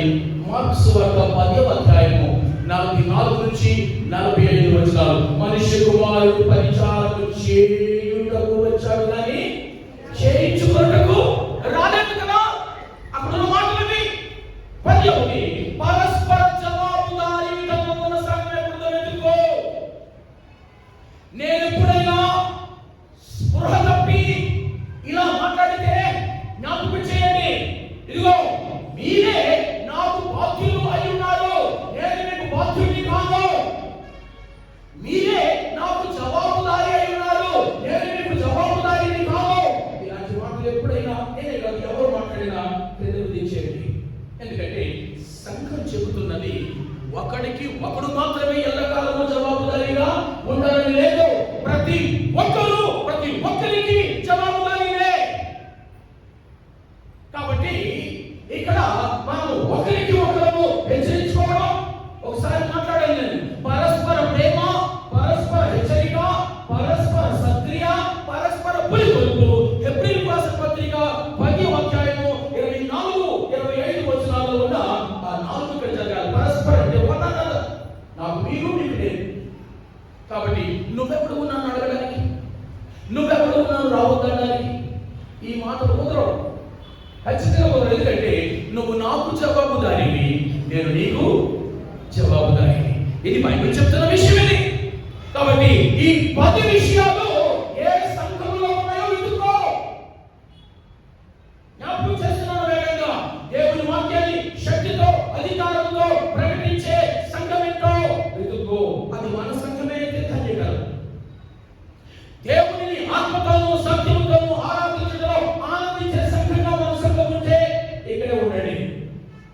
ప్రభు తానుగా ఆచరించిన బాప్తిస్మము, అలాగే ప్రభు వల్ల సంస్కారాలను క్రమంగా భక్తితో, ప్రేమతో, కృతజ్ఞతతో పాటించే సంఘం ఉంటే వెతుక్కోండి. అది మన సంఘమే అయితే ధన్యం.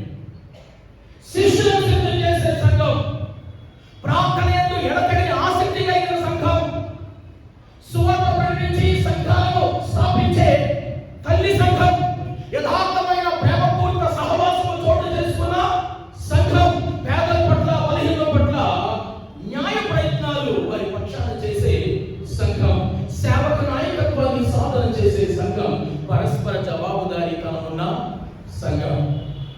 ఈ సంఘాలు ఎక్కడున్నో వెతుకులకు వెళ్ళండి.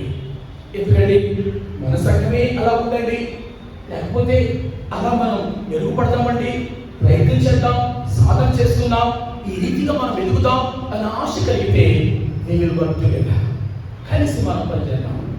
కలిసి ఈ విషయంలో మనం పనిచేద్దామని మనం చేస్తున్నాను. సంఘ కాపరి విధులు లాంటివన్నీ కూడా ప్రాక్టికల్ గా అయ్యగారు మీతో మాట్లాడగలరు, లేదంటే ఎప్పుడైనా సమయం తీసుకొని మాట్లాడగలను. సంఘ కాపరి విధులు, అర్హతలు, విధులు, సంఘ పెద్దల అర్హతలు, విధులు, సంఘ పరిచారకులు, పరిచారకురాళ్ళ అర్హతలు, విధులు, ఇవన్నీ కూడా బైబిల్లో ఉన్నాయి. అవి మాట్లాడగలరు. కానీ చివరిగా నేను ఒక ప్రాముఖ్యమైన విషయాన్ని ప్రస్తావించి కూర్చోవాలని ఆశపడుతున్నాను. ఈ సంఘము ఎలా నడుస్తుందండి? ఈ సంఘము ఎలా నడుస్తుంది? సంఘాన్ని నడిపించేది ఎవరు? మీరంటారు కాపరులు అని. ఓకే, కానీ కాదు. ఎవరు సంఘాన్ని నడిపిస్తున్నారు?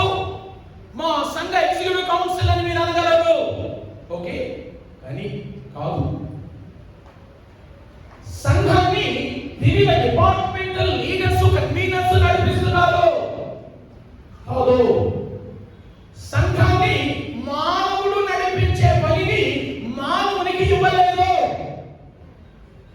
ఆ పని మానవులమైన మనకిస్తే మనకు నచ్చిన రీతిలో వాటిని నడిపించుకునే పరిస్థితులు, ప్రమాదాలు ఉన్నాయి.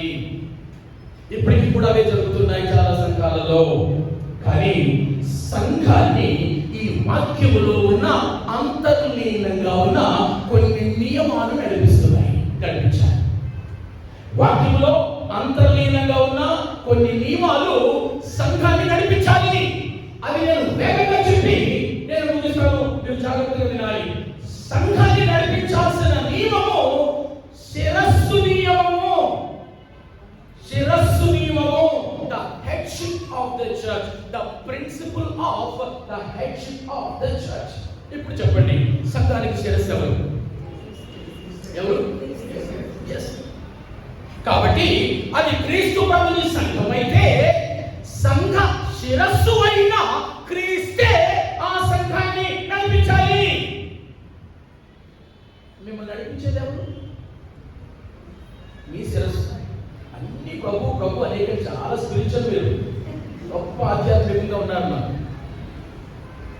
నీ చేతులు కలపాలి, నీ కాళ్ళు కలపాలని చెప్పేది ఎక్కడి నుంచి వస్తాయి నీకు ఆజ్ఞలు? ఇక్కడ నుంచి. మీ శిరస్సు నుండి మీకు ఆజ్ఞలు వస్తాయి. మీరు ప్రవర్తిస్తారు, మీరు నడుస్తారు. సంఘానికి శిరస్సు క్రీస్తు అయితే సంఘాన్ని నిర్వహించు వారు ఎవరై ఉండాలి? క్రీస్తే. పాస్టర్ ఎవరి కింద పనిచేయాలి?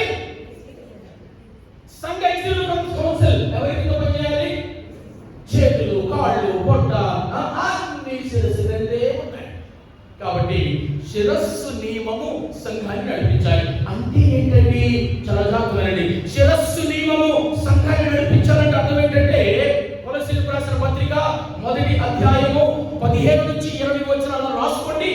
అక్కడ ఉంటాయి విషయాలు.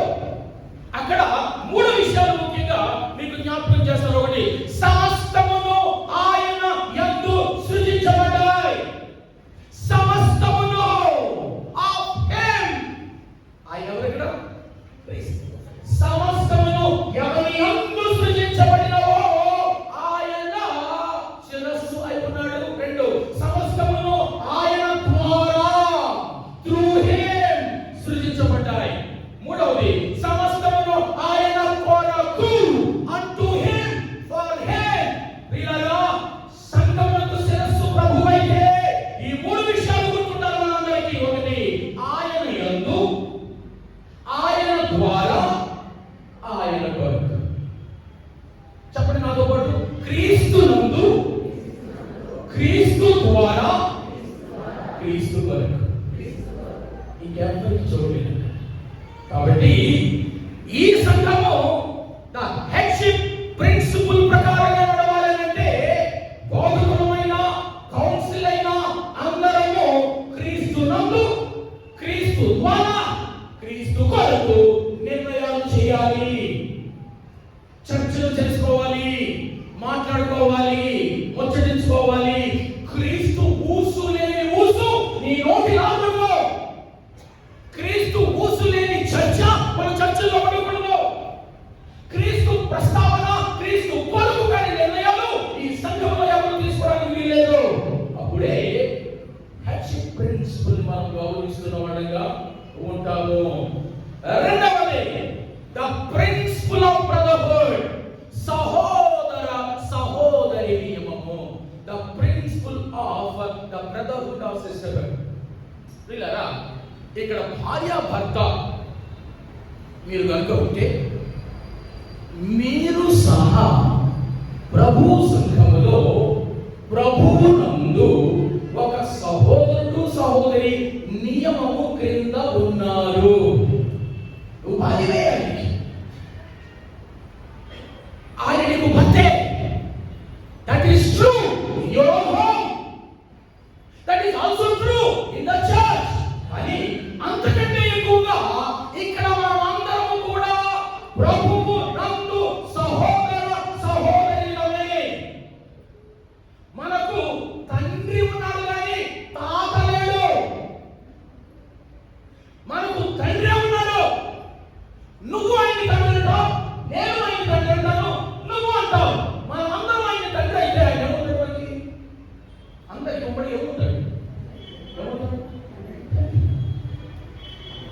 భర్త పరలోకమందున నా తండ్రి అని ప్రార్థిస్తాడు ఇక్కడ కూర్చొని. నువ్వు పరలోకమందున నా తండ్రి అని అంటావు. మీరిద్దరూ భార్య భర్తలు. ఆయన ఏమవుతాడు? కాబట్టి ఇక్కడ ఉన్న మనం అందరం కూడా ఆధ్యాత్మిక వాతావరణంలో సహోదర సహోదరులం అనగా ఒక తల్లి కడుపున పుట్టిన వాళ్ళు లాగా ఉండాలి. ఆ తల్లి ఆ తండ్రి ఆయనే. కాబట్టి నీ సొంత తమ్ముడు చెల్లి అన్న అక్క వారి పట్ల విష దృక్పథంతో ప్రవర్తించలేరు. వారి పట్ల ద్వేషంతో ఉండలేవు. వారి పట్ల వారికి హాని చేసే వారిగా ఉండలేవు. వారి మీద బలమనే పుణ్యవాడిగా ఉండలేవు. పగ పెంచుకునేవాడిగా ఉండలేవు. ఎందుకంటే నువ్వు అలా చేస్తున్నావు అంటే నీ సొంత రక్తానికి వ్యతిరేకంగా నువ్వు ప్రవర్తిస్తున్నావు. అందుకే సంఘములో సహోదర సహోదరి నియమం ఉండాలి. బోధకుడని తండ్రి అని గురువని ఓ భాషల్లో పిలువబడకండి. మీరందరూ సహోదరులు. మత్తయి సువార్త 23వ అధ్యాయం 7 నుంచి 10 వచనాలు. యేసు ఒక్కడే బోధకుడు, ఆయన ఒక్కడే తండ్రి, ఆయన ఒక్కడే గురువు. కాబట్టి ఈ రోజు మొదలుకొని ఈ సంఘాన్ని ఏ నియమాలు నడిపించాలంటే శిరస్సు నియమం నడిపించాలి. ఆయన యందు ఆయన ద్వారా ఆయన కొరకు ఇది సంఘాన్ని నడిపించాలి. సహోదర సహోదరి నియమం నడిపించాలి. మనమందరము సహోదర సహోదరులమే. ఒకరి గురించి ఒకరము ప్రశంస ఉంటే చక్కగా బయటికి పబ్లిక్ లో మాట్లాడుకుందాం. దూషణ ఉందా, ద్వేషం ఉందా, అస్సలు అలా ఉండడానికి అవకాశం లేదు. ఉంటే solve it, settle it as early as possible. నీ సహోదరుని ఎక్కడైతే ఇక్కడ ఉన్నా ఒకరికొకరి మీద ద్వేషం ఉంటే, కక్ష ఉంటే, అనైతిక ఉంటే, అసమాధానం ఉంటే సెటిల్ ఇట్. తొందరగా దాన్ని సెటిల్ చేసుకోవాల్సిన అవసరం ఉంది. ఎందుకంటే మనం సహోదర సహోదరి నియమం కింద ఉన్నప్పుడు కాపరత్వ నియమము, the principle of shepherding in the church, అది మాకు ప్రాథమికంగా వర్తిస్తుంది. ఇక్కడ కాపరిగా ఉంటున్నామేమో మాకు ఒక స్పృహ ఉండాలి. ఎక్కడా మేము కాపరులమే, కానీ మాకు ప్రధాన కాపరి ఒకడున్నాడు. మాకు ప్రధాన కాపరి ఒకడున్నాడు. ఆ స్పృహ కలిగిన వారమై కాపరత్వ నియమాన్ని సంఘములో ఉంటే ఆ నియమమే సంఘాన్ని నడిపిస్తుంది. 1 పేతురు 5వ అధ్యాయము 2 నుంచి 3 వచనాలు. ప్రధాన కాపరి అయిన ప్రభువుకు అన్ని విధాలుగా లెక్క ఒప్పగించవలసిన వానిగా కాపరి ఉన్నాడు అని తనకు అప్పగించబడిన మందకు ప్రభువులాగా దాసునిగా ప్రభువు మాదిరి చూపాల్సిన వానిగా ఉన్నాడని ప్రతి సంఘ కాపరికి హెచ్చరికగా. కాబట్టి ఈ సంఘం నా సామ్రాజ్యం అని ఫీల్ అవుతున్నారు చాలా మంది బయట. ఈ సంఘం గురించి కాదు, ఎవరి సంఘాలు వారి సామ్రాజ్యాలు, ఎవరి సామ్రాజ్యానికి వారికి ఇల్లు. ఇది కదా బయట కనిపిస్తున్నాయి. ఇదే నాన్న వరబడి నువ్వు అలా ఉండడానికి పిలువబడలేదు. కాపులు అలా ఉండడానికి పిలువబడలేదు. ప్రధాన కాపరికి లెక్క ఒప్పగించవలసిన వారమై ఉన్నామని ఒళ్ళు దగ్గర పెట్టుకొని ప్రధాన కాపరి చెప్పిన ప్రతి పనిని నెరవేర్చుచు ఆ లాగున ఆ నియమాన్ని ఇక్కడ నెరవేర్చాల్సిన అవసరం ఉంది.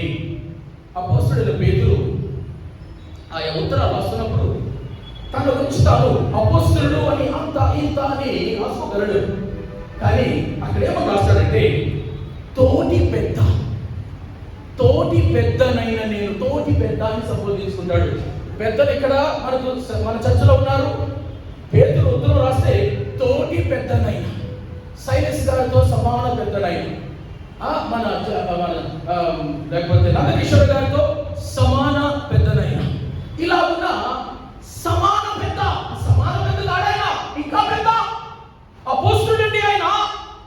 కానీ ఎవరు రాసుకున్నాడు? తోటి పెద్దనైన. 1 పేతురు 5వ అధ్యాయం 1వ వచనం మాట్లాడుతున్నాను నేను. 1 పేతురు 5:1 ఈలాగున కాపురమైన మేము పెద్దలైన వారు ఉండవలసిన వారమై ఉంటున్నాము. సంఘములో కేవలం assistant pastor, associate pastor, senior pastor, junior pastor, head pastor, chief pastor ఇవెక్కడ లేవండి. ఈ టైటిల్స్ ఎక్కడ లేవు. You are a pastor. నువ్వు పాస్టర్ అయితే ప్రధాన కాపరి క్రింద నువ్వు ఆయనకు జవాబుదారి ఈ సంఘము నాకు జీతం ఇస్తుంది కాబట్టి మీకు మాత్రమే జవాబుదారిని అన్నట్టుగా నేను అనుకోను. మీరు నేను ఎవరి జవాబుదారులు? నేను చాలా ఫెయిర్ గా మాట్లాడుతాను వాక్యం అధికారాన్ని బట్టి. ఒక్కసారి కనుక మెంబర్షిప్స్ వచ్చిన తర్వాత చర్చ్ పీపుల్, ఎందుకంటే చాలా సంఘాలలో పొరపాట్లతో రంగం ఎక్కడంటే ఫైనాన్సెస్ డబ్బులు.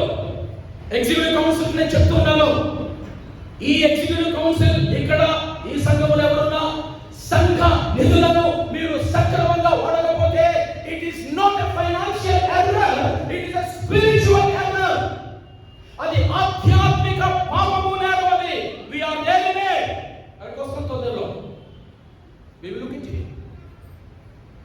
ఎందుకంటే ఆధ్యాత్మికత ప్రవేశించే అన్ని రంగములలో అందరికీ పాపం ఉంది. కాబట్టి ప్రియులారా, మనము ప్రధాన కాపరికి జవాబుదారులు అన్న విషయాన్ని గుర్తుపెట్టుకోవాలి. నాలుగవది బహుళ నాయకత్వ నియమము. The principle of the plurality of the elders in the church. సంఘ పెద్ద అని లేదు, పెద్దలందరూ కూడా సమపాళ్లలో బాధ్యతలు వహించాలి. ఏ ఒక్కరో కాదు. కోయర్ డైరెక్టర్ ఒకరు పెట్టాలి మంచిది. కోయర్ డైరెక్టర్ మీద పర్యవేక్షణ చేసే ఒక వ్యక్తి ఎగ్జిక్యూటివ్ కౌన్సిల్ ఉండాలి. యూత్ డైరెక్టర్ పెట్టుకున్నా మంచిదే. యూత్ డైరెక్టర్ యూత్ విభాగం మీద నాకు సహోదరులు మన అమ్మాయిలు లిస్ట్ పంపించారు. రమారమి 48 మంది యంగ్ గర్ల్స్ ఉన్నారు మన చర్చలో. సభ్యత్వం నమోదు చేసుకున్న వాడు ఎవరో పంపించింది. అబ్బాయిలు కూడా పంపించారు. వీటిని కలిపి చూస్తాం. వీటికి ఎగ్జిక్యూటివ్ కౌన్సిల్ ఒక డిపార్ట్మెంట్ నియమిస్తుంది, ఒక డైరెక్టర్ నియమిస్తుంది, ఒక అసోసియేట్ డైరెక్టర్ బహుశా నియమించవచ్చు. అయిపోయిందా? ఆ యూత్ డైరెక్టర్ అంటే మీద ఎగ్జిక్యూటివ్ కౌన్సిల్ లో ఒక వ్యక్తి బాధ్యత వహించాలి, పర్యవేక్షణ చేయాలి. విమెన్స్ డిపార్ట్మెంట్ ఉంది, విమెన్స్ డైరెక్టర్ ఉన్నారు. అయిపోలేదు. విమెన్స్ వింగ్ మీద ఎగ్జిక్యూటివ్ కౌన్సిల్ లో ఒక విమెన్ పర్యవేక్షణ చేయాలి. ఈ రకమైన పరిస్థితుల్లోనికి మనం అందరము రావాల్సింది. బహుళ నాయకత్వం. కృపావరములు నానా రకములు, కాబట్టి నాయకులు కూడా నానా రకములు. I am concluding. ఇంకేంటి? సంఘములో ఏకత్వ నియమము. The principle of the unity in the congregation of the church should run the church. నేను చెప్తున్నది ఏంటంటే మనుషులు సంఘాన్ని నిర్వహించరు, నియమాలు నడిపిస్తాయి. ఓ 7 నియమాలు మాట్లాడుతున్నాను. అందులో 5వ నియమము ఏకత్వ నియమము, ద ప్రిన్సిపల్ ఆఫ్ యూనిటీ. అంటే సంఘములో ఐక్యత నియమము సంఘాన్ని రన్ చేయాలి. మీరు ఇంటికి చదువుకున్న అపోస్తలుల కార్యాలు 6వ అధ్యాయంలో సంఘ అడ్మినిస్ట్రేషన్ కోసం మొదటి సంఘంలో మాట్లాడుతున్నాను. చర్చ్ అడ్మినిస్ట్రేషన్ కోసం ఒకటి కావాల్సి వచ్చింది. అంతవరకు అపోస్తలులే ఆ పని చేసేవారు. అపోస్తలులకి ప్రార్థన, వాక్య బోధన, ఈ పనులు ముఖ్యమైనవి. అంతే తప్ప సంఘ అడ్మినిస్ట్రేషన్ వాడికి ఎక్కువ భారం అయిపోయింది. కాబట్టి ఆ పరిస్థితుల్లో అపోస్తలులు వాళ్ళు ఆ పరిచారకులను నియమించడం జరిగింది. డీకనెసెస్, సువార్థికులు, పరిచారకులను నియమించడం జరిగింది. అపోస్తలుల కార్యాలు 6వ అధ్యాయంలో మనం చూస్తాం. వారికి కొంత క్రైటీరియా ఉంది. ఆ క్రైటీరియా ప్రకారం కట్ చేస్తే ఎన్నుకొనబడిన అక్కడ 7 శిష్యులు లేదంటే పరిచారకులు మనం చూస్తాం. అందులో స్టెఫను ఒకడు, ప్రొకోనారు, వీళ్ళందరూ కూడా అక్కడ 7 ఉంటారు. సరే, ఏం చెప్పడానికి ప్రయత్నం చేస్తున్నారంటే 1000 మంది ఉన్న మొదటి శతాబ్దపు సంఘములో ఒక 7 ఎన్నుకొని వెళ్ళిరా అంటే ఇలా వెళ్ళారు, అలా ప్రార్థన చేశారు, అలా 7 తీసుకొచ్చారు. ఈ 7 మీద ఎవరికైనా అభ్యంతరాలు ఉన్నాయా? 1000 మందిలో ఒక్కడు కూడా అభ్యంతరాలు రైజ్ చేయలేదు. వారిని ముందుకు తీసుకురాగా అపోస్తలులు కూడా వారిని చూసినప్పుడు ఏ అభ్యంతరాలు కనపడలేదు. With the mind of the Holy Spirit వారి మీద చేతుల నుంచి ప్రార్థన చేసి వారిని సువార్థికులుగా, పరిచారకులుగా అక్కడ వారిని ప్రతిష్ఠించడం జరిగింది. ఆశ్చర్యం ఏంటో తెలుసా? 1000 మందిలో 7 ఎన్నుకుంటే 8 మందిని ఎన్నుకోలేదు.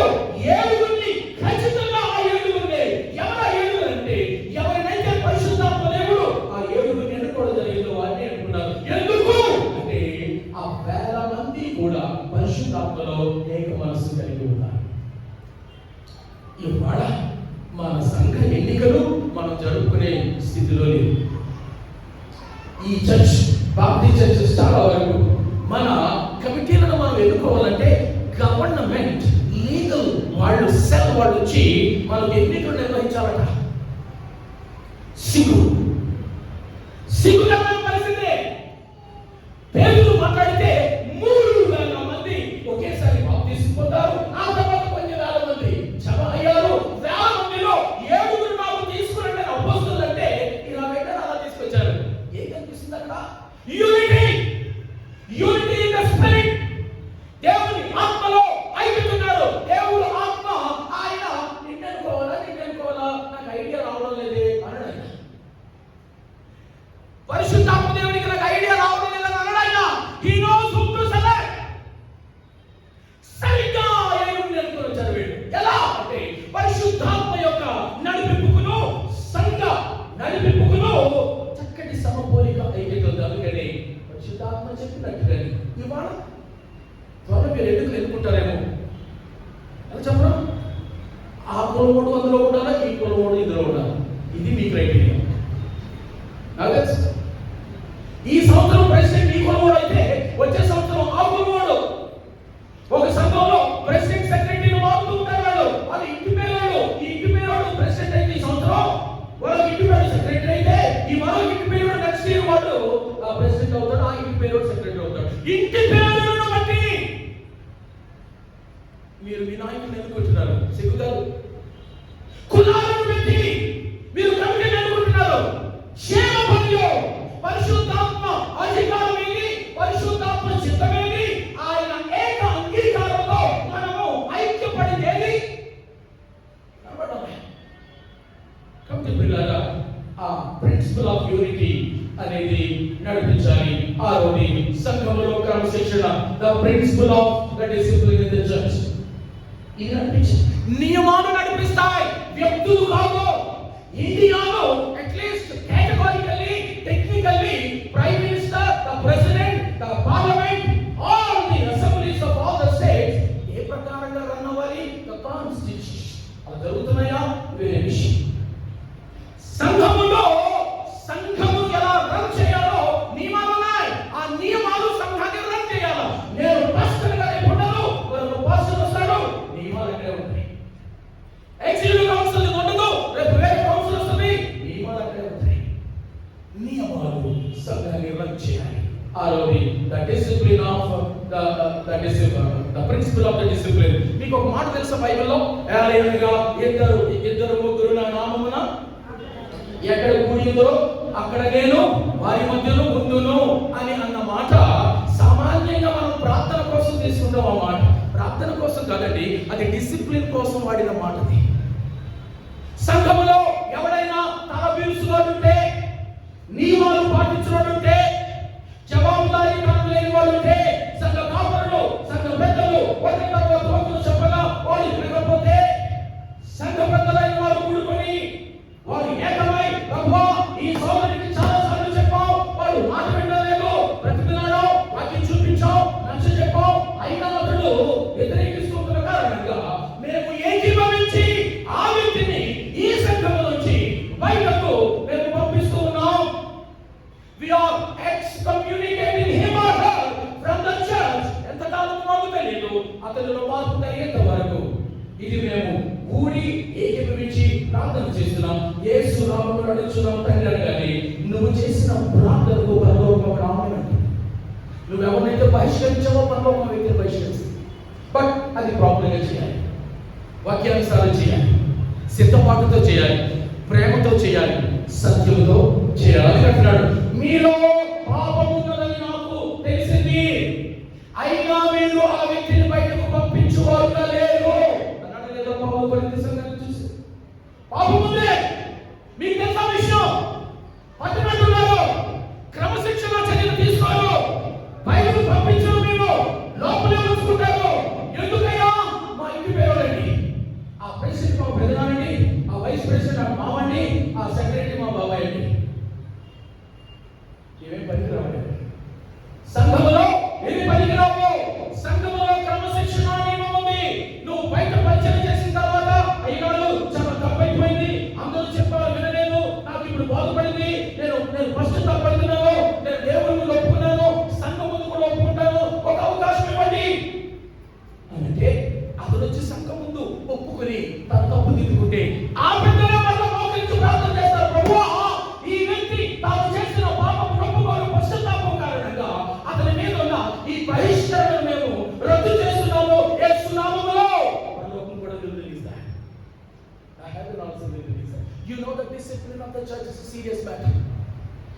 కాస్త డిసిప్లిన్ తీసుకోము.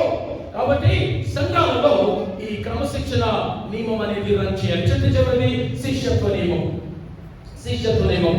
The principle of discipleship should run the church. 5 principles of discipleship. గమనించండి ప్రియులారా, the heart of the discipleship is Jesus Christ. యేసుక్రీస్తు శిష్యుడు ప్రకటించాలి.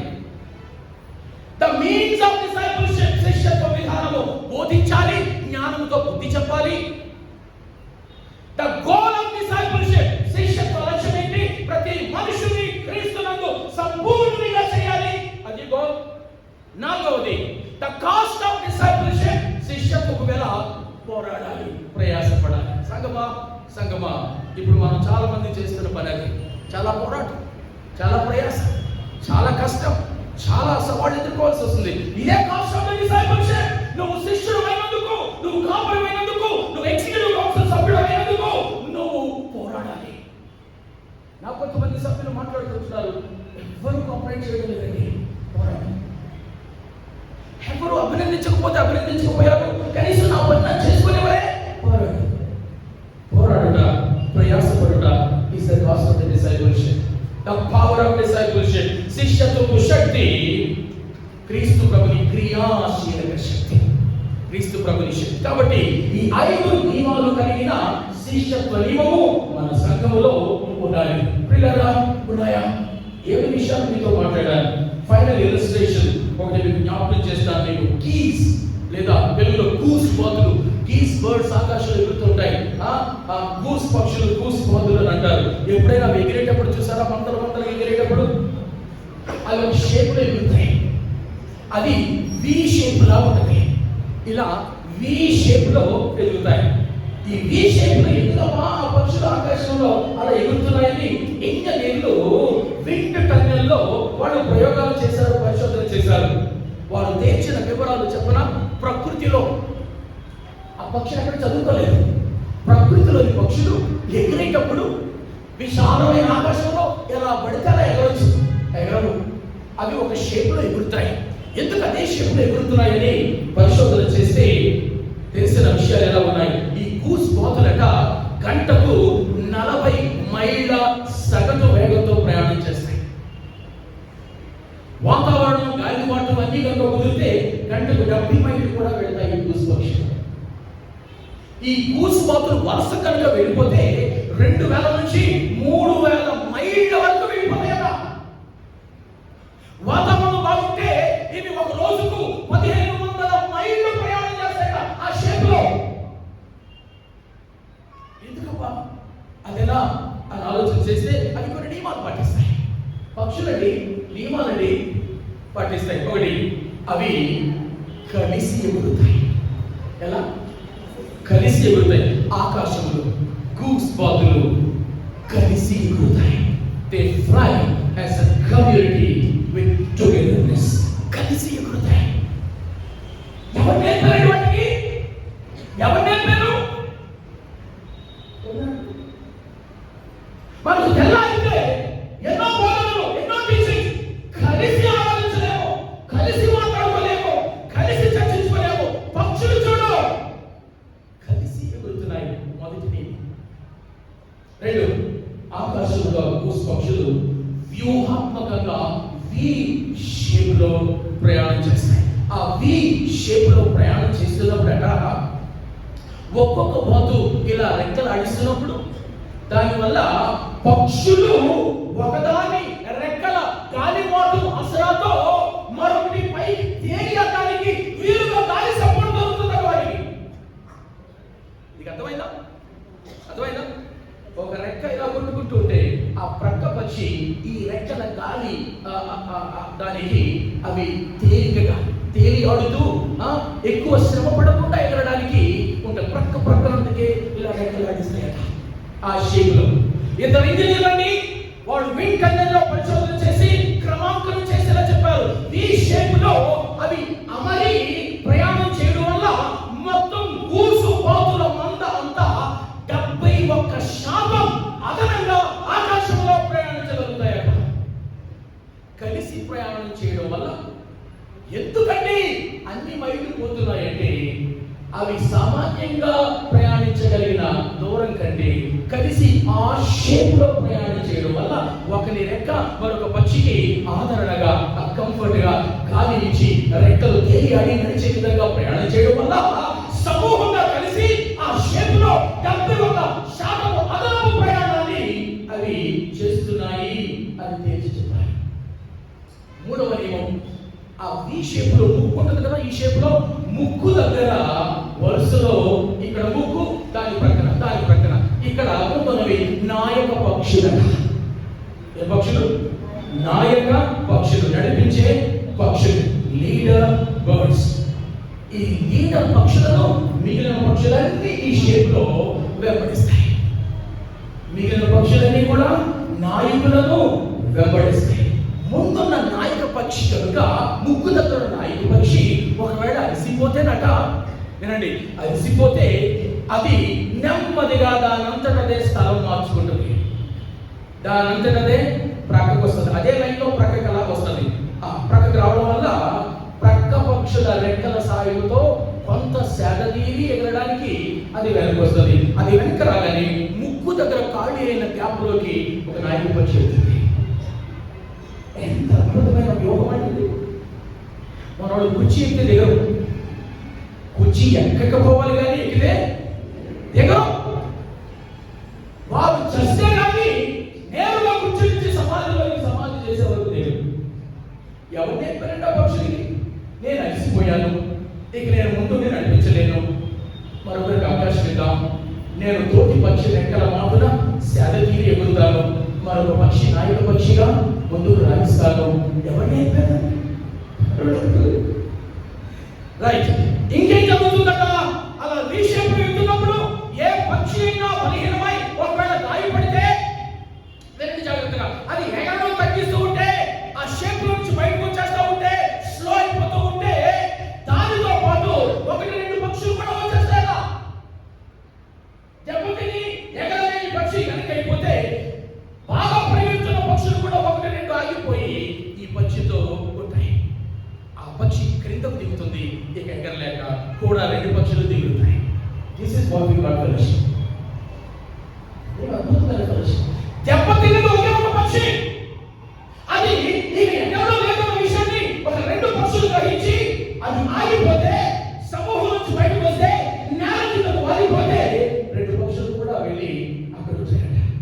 అది శాంతి, అది మరలా బలపడి ఎగిరితే అప్పుడు 3 కలిపి అవి ఎగురుతాయట. ఇలా ఎగురుతున్నప్పుడు వినండి, తర్వాత ప్రిన్సిపల్, వెనక ఉన్న పక్షులు అవి హాంకింగ్ చేస్తాయి. వెనక పక్షులు అంటే అర్థమేంటి? ముందున్న నాయకులతో వెనక అరుస్తున్న హాంకింగ్ చేస్తున్న పక్షులు, కమాన్, మేమంతా మీతోనే ఉన్నాం, మీరు వెనకే వస్తున్నాం, మీరు నడిపించండి, మేము ఫాలో అవుతున్నాం అని దానికి సూచన కది. హాంకింగ్. ఇవన్నీ స్టడీ చేస్తే తెలిసిన విషయాలు. ఎంత గొప్ప దేవుడండి దేవుడు, ఎంత గొప్ప జ్ఞానాన్ని సృష్టిలోని కీస్ వర్డ్స్ లో ఉంచాడా. మనము పక్షుల కంటే శ్రేష్ఠులము కామా? సామాన్యమైన సహజ ప్రకృతి పక్షుల కంటే మనము శ్రేష్ఠులము కామా?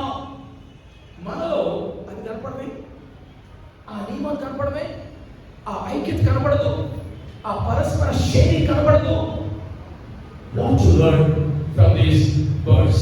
ముగిస్తున్నాను ప్రియమైన దేవుని బిడ్డలారా, ఇవన్నీ కూడా lots of principles about the church, the word of God says. నేర్చుకుందామా? సాధన చేద్దామా? రాత్రి వాళ్ళు నిష్ణాతులు కాకపోవచ్చు కానీ బట్ సాధన చేద్దాం. ఈ లాగున నన్ను మిమ్మలను ఈ ఆధ్యాత్మిక పరిణతి కలిగిన ఒక పాటలోనికి ప్రవేశపెట్టడానికి దేవుని చేత పిలువబడిన వాడని మేము మీ దగ్గరకు వచ్చి చీకగాడం కాదు అడుగుతున్నాడు. ప్రార్థన.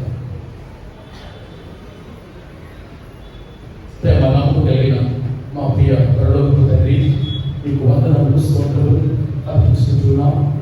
మా ఈ స్థానిక సంఘాన్ని మీరు ప్రేమించి అనేక విషయాలు మాకు నేర్పిస్తున్నారు, బోధిస్తున్నారు. ఇంకా అనేక విషయాలు మేము గ్రహించడానికి, వాటిని సాధన చేయడానికి, ఆ చొప్పున ప్రవర్తించడానికి, మా ప్రవర్తనలో మార్పులు మేము తెచ్చుకోవడానికి సహాయం చేయండి. క్రైస్తవ సంఘ నియమాన్ని, నిర్వచనాన్ని అర్థం చేసుకోవడానికి, సంఘం అంటే ఎలా ఉండాలో మేము గ్రహించడానికి, సంఘం నడిపించబడవలసిన 7 నియమాలను మేము సాధన చేయడానికి, అందులో మేము భాగస్థులం అవ్వడానికి, ఎవరు ఎక్కువ కాదు, ఎవరు తక్కువ కాదు, అందరం ఒక తండ్రి బిడ్డలు, సమానులు. బాధ్యతలు వేరుండొచ్చు, స్థాయిలో మేము ఎవరికి తక్కువ కాదు, ఎవరు మాకంటే ఎక్కువ కాదు, మేము సమానులు. హెచ్చుతగ్గులు సంఘాల్లో దేవుడైనా. కాబట్టి ఆ విధంగా మేము ఈ సంఘంలో ప్రవర్తించడానికి, మా బాధ్యతలు నిర్వర్తించడానికి సహాయం చేయడం క్రీస్తు నామమున వేడుకొంచున్నాము తండ్రి.